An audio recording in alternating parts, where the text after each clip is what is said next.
السلام عليكم احبابي، نتمنى ان شاء الله تكونوا بخير وعلى خير. عيدكم مبارك سعيد. مرحبا بكم في هذه القناه.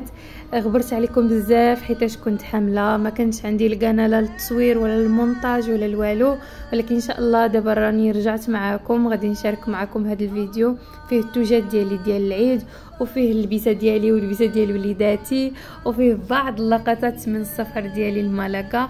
مهم فيديو زوين ومتنوع، انا عجبني، نتمنى ان شاء الله يعجب لكم. ما تنساونيش من لايك والاشتراك وتفعيل الجرس. غادي نشارك معكم بزاف ديال الشهيوات. مهم بالنسبه لدابا كتبت لكم المقادير ديال القراشل اللي كيجيو رطبين وخفافين وزوينين بزاف. راكم كتشوفوا في الفيديو واعرين دايرين بحال القطن، فتابعوا معايا الفيديو باش ان شاء الله تستافدوا.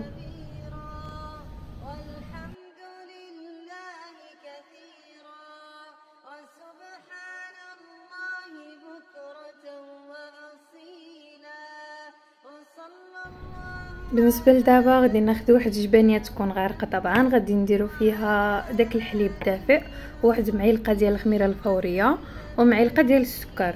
هنا تقدروا تخليوهم واحد الدقيقه باش يتفاعلوا. انا درت ديريكت حيتاش كنعرف ان الخميره ديالي من النوعيه الجيده، يعني زوينه كتطلع. اوكي صافي. هنايا غادي نزيد عليها واحد ديك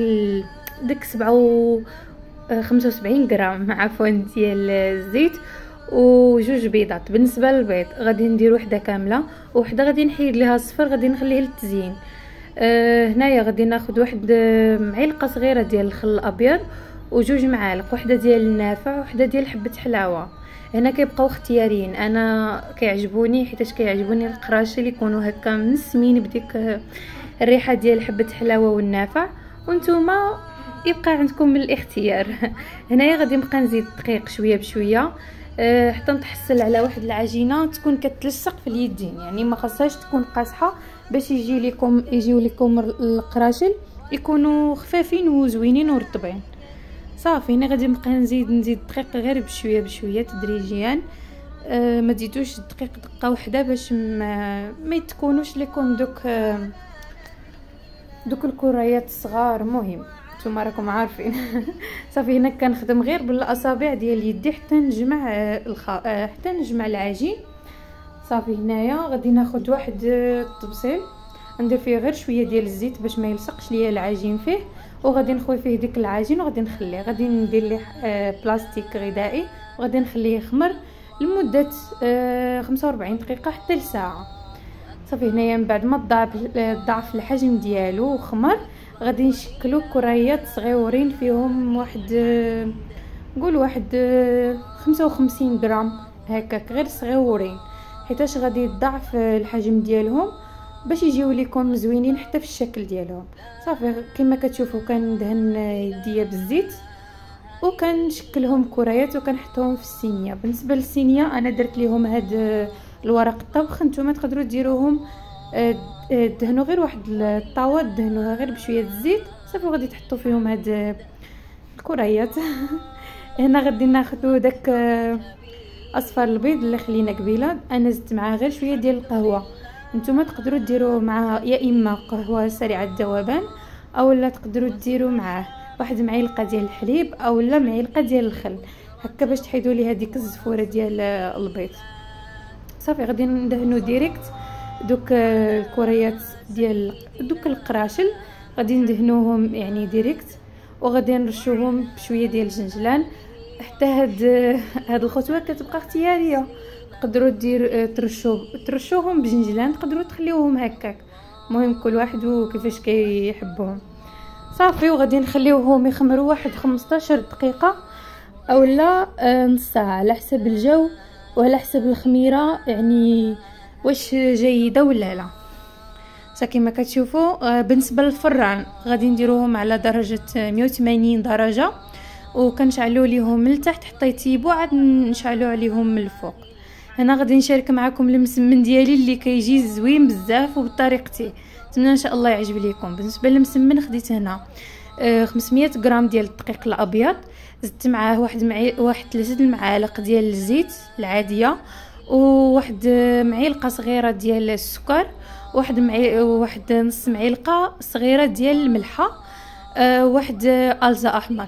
صافي غادي نجمعوهم بالماء العادي، ماشي ما يعني ماشي الماء دافئ، خاص الماء يكون عادي ديال الروبيني عادي. صافي وغادي نجمعهم كاملين. صافي غادي نبقى ندلكهم هكا غير شويه بيدي، ماشي شد ليك، المهم غير هكا. صافي وغادي نشكلهم ديريكت كريات صغيورين ديال المسمن. صافي وغادي نخليوهم يرتاحوا واحد الساعه، وغادي نرجع نشكلوهم مسمنات. المهم بالنسبه للحجم ديال المسمن، انا كيعجبني مسمن يكون صغيور، درت فيهم غير شي 56 غرام، يعني جاو صغيورين، جاو زوينين بزاف، يعني كيجيو راقيين في الشكل ديالهم، حسن هذوك اللي كيكونوا كبارين بزاف. كما كتشوفوا راني كنوزن حداكم. صافي هنا غادي ناخذ ديك الصينيه اللي غادي نحط فيها المسمن، غادي ندهنها بالزيت، غادي نشكلهم كويرات كما كتشوفوا.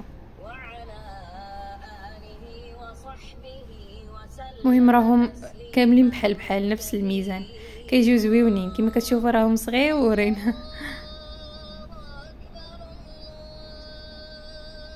المهم طبعا انا كنعرف ان كاع المغربيات كيعرفوا الطريقه ديال المسمن، وكل وحده وطريقتها. انا هذه كنوريها غير للمبتدئات، وحيتاش طريقه زوينه وسهله وما كتاخذش بزاف ديال الزيت وبزاف ديال الوقت وبزاف ديال الجهد. دابا ها حنايا هنا ما خليتهاش يعني ما خليتش ديك العجينه تطلق، عاد نرجع نكورها نخليها عاوتاني تطلق، عاد نرجع نشكلها على شكل مربعات. لا، انا هنايا غير عجنت ديريكت، يعني شكلتهم هكا كواري صغيورين ديال المسمن، وغادي نخليوهم دقه واحده يخمروا واحد الساعه. صافي غادي نرجع نشكلهم، نقدر نطيبهم في ديك الساعه، كيجيو زوينين بزاف وساهلين. يعني عندكم غير واحد ساعه ولا 45 دقيقه ديال التخمار وصافي، يعني باش تخليوهم يطلقوا، باش يسهل عليكم الطريقه ديال الطلق ديالهم. صافي هنايا من بعد ما نشكلهم هكا كواري، غادي ندهنهم طبعا بالطريقه العاديه ديالنا، ندهنوهم بالزيت ونغطيوهم ونخليوهم يطلقوا شويه.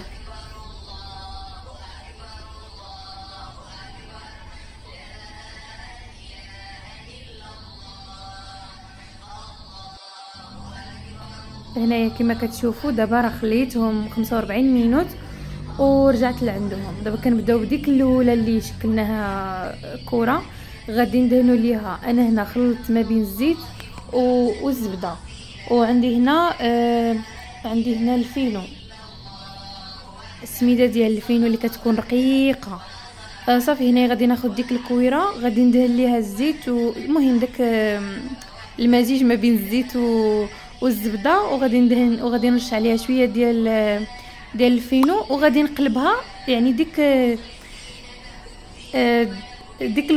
ديك الواجهه اللي دهناها بالزيت والزبده والفينو هي اللي غادي نقلبوها على سطح العمل، وغادي نبقاو نطلقوا العجينه ديالنا. صافي حتى نشكلوها دائره. صافي كما كتعرفوا غادي نجمعوا هكا، يعني غادي نجمعوا ما بين هاد الجهه وهاد الجهه باش نشكلوا مربع كما كتشوفوا في الفيديو. المهم يعني انا كنشرح لكم غير ديك الطريقه الاولى، ملي كناخذوا ديك المسمنه، يعني كندهنوها خاص كما كتشوفوا. شوفوا دابا غادي ناخذوها، غادي ندهنوا ليها شويه ديال الزيت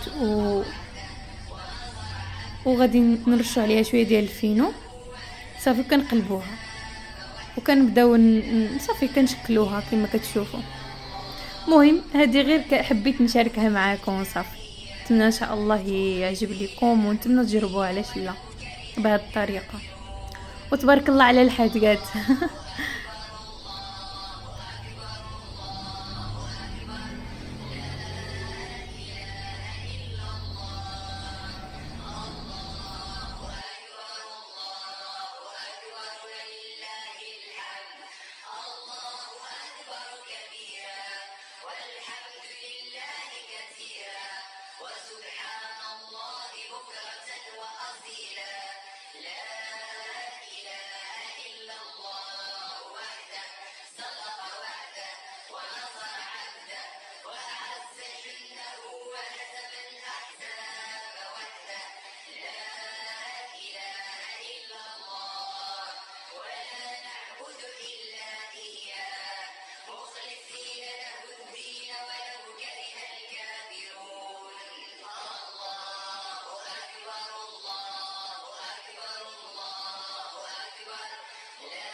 هنايا كما كتشوفوا صافي من بعد ما طلقتهم كاملين وشكلتهم مربعات وغطيتهم بالسلوفان وبقيت كنخدم. بديت عاوتاني من الاولى. صافي غير كرستها غير شي شويه هكا وبديت كنطيب فيهم. المهم بالنسبه لهاد المسمن تقدروا تخليوه يبات مثلا، تشكلوهم هكاك مربعات وتخليوهم حتى الغدا وتطيبوهم. المهم كما بغيتو نتوما، ماشي ضروري خاصكم يعني في نفس النهار تعجنوهم وتطيبوهم، فهمتوني؟ شوفوا كيفاش كيجي منفوخ، كيجي زوين، كيجي رطب واعر الصراحه. نتمنى ان شاء الله تجربوه. وكيجيو صغيورين عليهم يعني عليهم السر حنا كي كنقولوا.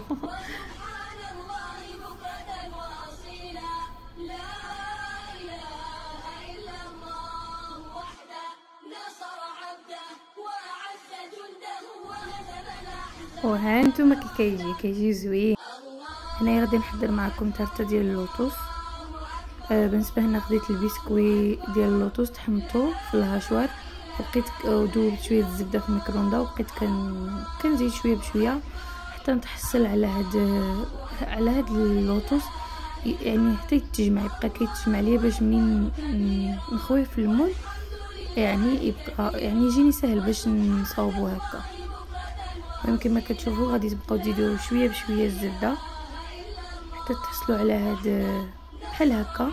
صافي غادي نخويوها في هاد المول. المهم نتوما استعملوا اي مول اخر، انا بغيت هذا حيتاش كيجيني سهل الخدمه.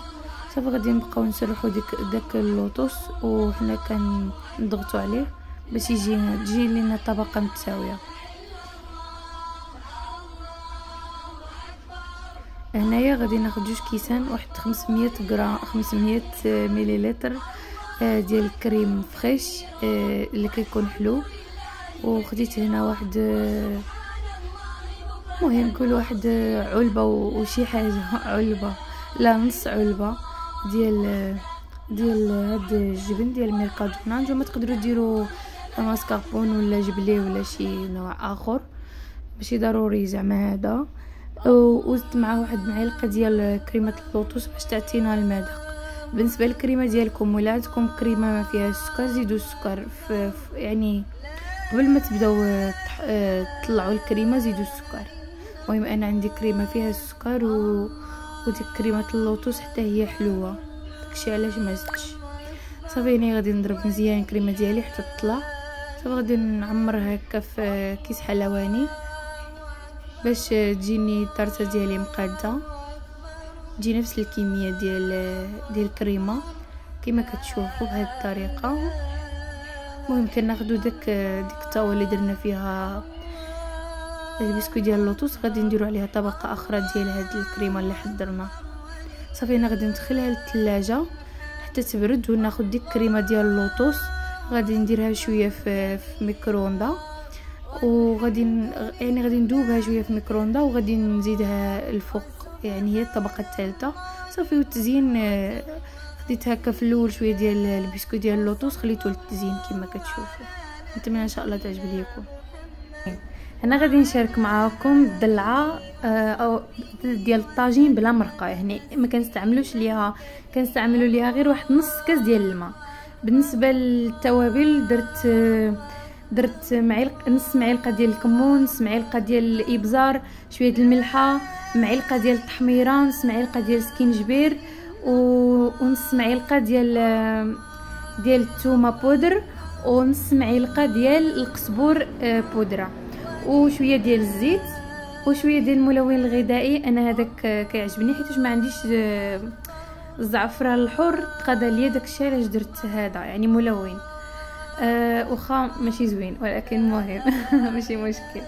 صافي دابا غادي نبقى نختم داك اللحم اللي غادي نطيب طبعا للعيد. مهم بالنسبه لهذا اللحم انا ختمته في الليل، خليته ترقد مزيان في هاد الترموله. نسيت حتى واحد جوج فصوصه ديال الثومه والقزبور العادي قطعته. صافي غادي نخليوه يتشرمل مزيان، يعني يترقد الليله كامله. غدا يعني غدا ديال العيد في الصباح عاد طيبته.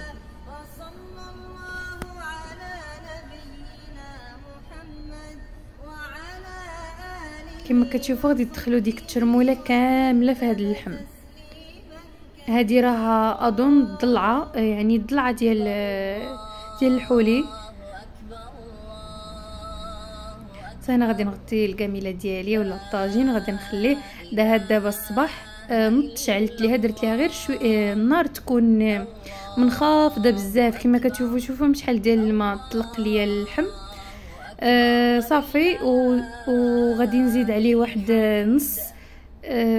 نص بصله، يعني غير شي شويه ديال البصله وصافي. غادي نشلضها هكا عليه وغادي نخليها، وكل مره غادي نقلب يعني حتى تطيب من جميع حتى يطيب اللحم ديالي من جميع الجهات. كما كتشوفوا كنقلبهم كاملين صافي.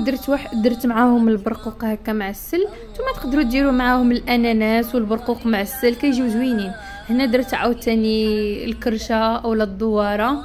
المهم بالنسبه للدواره ما وريتش لكم الطريقه حيتاش كنت شاركتها معكم في واحد الفيديو بعداك ديال العيد الفطر سبحان الله. المهم هذه هي الطابله ديالي ديال الغدا ديالي في العيد. درت الدواره بالزبيب والزيتون، ودرت الضلعه ديالي. درت الضلعه ديال الطاجين بلا مرقه هكا. كتجي المرقه ديالها كي غادي نقول لكم واعره بزاف مدغمره، كتجي بحال ديك الدغميره اللي كنديروا الكسميت ولا الدجاج هكا كيجي. وهذا هو ولدي الكبير، هذه هي اللبسه ديالو ديال العيد. هذا ولدي الصغير، هذه هي اللبسه ديالي، وهذه انا. المهم صورت لكم بعض اللقطات وصافي. هنايا بعض الاجواء هنايا في مليليه. هذا داروه هنا كزينه ديال رمضان وحتى يعني ديال العيد هكا احتفلوا هنايا. حبيت نشارك معكم هكا هاد اللقطات، ونتمنى ان شاء الله هذا الفيديو يعجب لكم وغبت عليكم وقلت دابا غادي نشارك معكم هذا الفيديو. نتمنى ان شاء الله يعجب لكم. المهم هنايا غادي تشاهدوا بعض اللقطات من السفر ديالي لمالاغا. سافرت في السنه الجديده، داكشي علاش غادي تشوفوا ديك الزينه ديال السنه الجديده. المهم هادشي اللي كاين، وشكرا لكم بزاف ومع السلامه. الله اكبر الله اكبر الله اكبر، لا اله الا الله. الله اكبر الله اكبر ولله الحمد. الله اكبر كبيرا والحمد لله كثيرا وسبحان الله وبحمده بكرة وأصيلا. وصلى الله على سيدنا محمد وعلى آله وصحبه وسلم تسليما كثيرا. الله